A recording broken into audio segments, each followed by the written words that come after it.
American president Donald Trump കഴിഞ്ഞ കാലങ്ങളിലൊന്നുമില്ലാത്ത നിരാശയുടെയും പ്രയാസത്തിൻ്റെയും പിടിയിലാണിപ്പോൾ. അതിൻ്റെ ചില തെളിവുകൾ പുറത്തു വരുന്നുണ്ട്. ഇറാനെതിരായ സൈനിക നടപടികൾ കൂടുതൽ ശക്തമാക്കാനുള്ള നീക്കം തൽക്കാലത്തേക്ക് നിർത്തിവെച്ചിരിക്കുകയാണ്. ഇതിനു പിന്നാലെ അമേരിക്കയുടെ ആയുധ ശേഖരത്തിൽ വൻതോതിൽ കുറവ് വന്നിട്ടുണ്ടെന്ന് റിപ്പോർട്ടുകളും പുറത്തു വരുന്നു. വ്യോമ പ്രതിരോധ സംവിധാനങ്ങളിലെ മിസൈൽ ശേഖരം വളരെ കുറച്ചു മാത്രമാണ് യുഎസിൻ്റെ പക്കലുള്ളതെന്നാണ് വിദേശ മാധ്യമങ്ങൾ തന്നെ പറയുന്നത്. ഇതിനിടെ നെതന്യാഹുവും ട്രംപും തമ്മിൽ അകലുന്നതായുള്ള വാർത്തകളും പുറത്തു വരുന്നു. നേരത്തെ തന്നെ പല വിധത്തിലുള്ള അഭിപ്രായ ഭിന്നതകൾ ഇരുവരും തമ്മിലുണ്ടായിരുന്നുവെന്ന് റിപ്പോർട്ടുകൾ പുറത്തു വന്നിരുന്നു. ഇറാനുമായുള്ള യുദ്ധം ആരംഭിച്ചതിന് ശേഷം ഡൊണാൾഡ് ട്രംപും ബെഞ്ചമിൻ നെതന്യാഹുവും തമ്മിലുള്ള ആദ്യ നേരിട്ടുള്ള കൂടിക്കാഴ്ച ഒടുവിൽ വൈറ്റ് ഹൗസിൽ നടന്നു. വൈറ്റ് ഹൗസിലെ ഓവൽ ഓഫീസിൽ അടച്ചിട്ട മുറിയിൽ നടന്ന ചർച്ചകൾക്ക് ശേഷം തങ്ങൾ തമ്മിലുള്ളത് മികച്ചതും പൂർണ്ണമായ സഹകരണത്തോടെയുള്ളതുമായ കൂടിക്കാഴ്ചയാണെന്ന് നെതന്യാഹു വിശേഷിപ്പിച്ചെങ്കിലും അസ്വാരസ്യങ്ങൾ ശക്തമാണെന്നാണ് പുറത്തുവരുന്ന റിപ്പോർട്ടുകൾ. കൂടിക്കാഴ്ചക്ക് തൊട്ടു മുമ്പ് ഇറാൻ വിഷയത്തിൽ നെതന്യാഹുവിനെതിരെ കടുത്ത വിമർശനവുമായാണ് ട്രംപ് രംഗത്തെത്തിയത്. ഇറാനിലെ ആണവ കേന്ദ്രത്തെക്കുറിച്ചുള്ള രഹസ്യാന്വേഷണ വിവരങ്ങൾ നൽകാൻ നെതന്യാഹു തൻ്റെ അരികിലേക്ക് വരേണ്ടതില്ലെന്നായിരുന്നു ട്രംപിൻ്റെ പ്രതികരണം.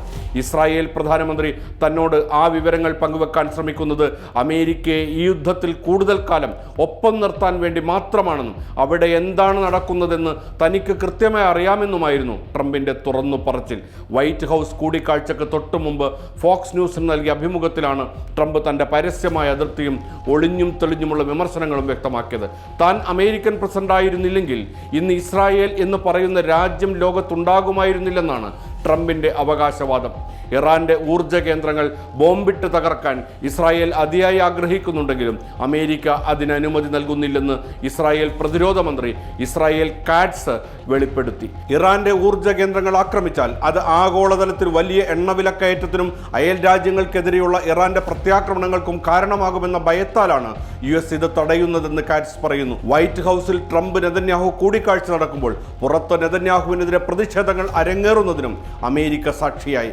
ആക്രമണം കടുപ്പിച്ചാൽ ഗൾഫ് രാജ്യങ്ങളിലെ പങ്കാളികൾക്ക് നേരെ ഇറാൻ വ്യാപക തിരിച്ചടി നൽകാൻ സാധ്യതയുണ്ടെന്നും ട്രംപ് ഭരണകൂടം ഭയപ്പെടുന്നു. ഇത്തരമൊരു ഘട്ടമുണ്ടായാൽ അത് ഹുർമൂസ് കടലിടുക്കിലൂടെയുള്ള കപ്പൽ ഗതാഗതത്തെ കൂടുതൽ തടസ്സപ്പെടുത്തുകയും ആഗോള ഊർജ്ജ പ്രതിസന്ധി രൂക്ഷമാവുകയും ചെയ്യുമെന്ന് ട്രംപിന് നന്നായി അറിയാം.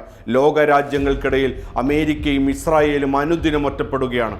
ഇതിനിടെ 1 കോടി ഇന്ത്യക്കാർ ഗൾഫിൽ ജോലി ചെയ്യുന്നുവെന്നും സംഘർഷം അവസാനിപ്പിക്കണമെന്ന് പശ്ചിമേഷ്യയിലെ സാഹചര്യങ്ങളെ മുൻനിർത്തി UN-ൽ ഇന്ത്യ ആശങ്ക അറിയിച്ചിരിക്കുകയാണ്. ട്രംപ് നെതന്യാഹു തർക്കം പശ്ചിമേഷ്യൻ സമാധാനത്തിന് വഴിതെളിക്കുമോ എന്നാണ് ലോകം ഉറ്റുനോക്കുന്നത്.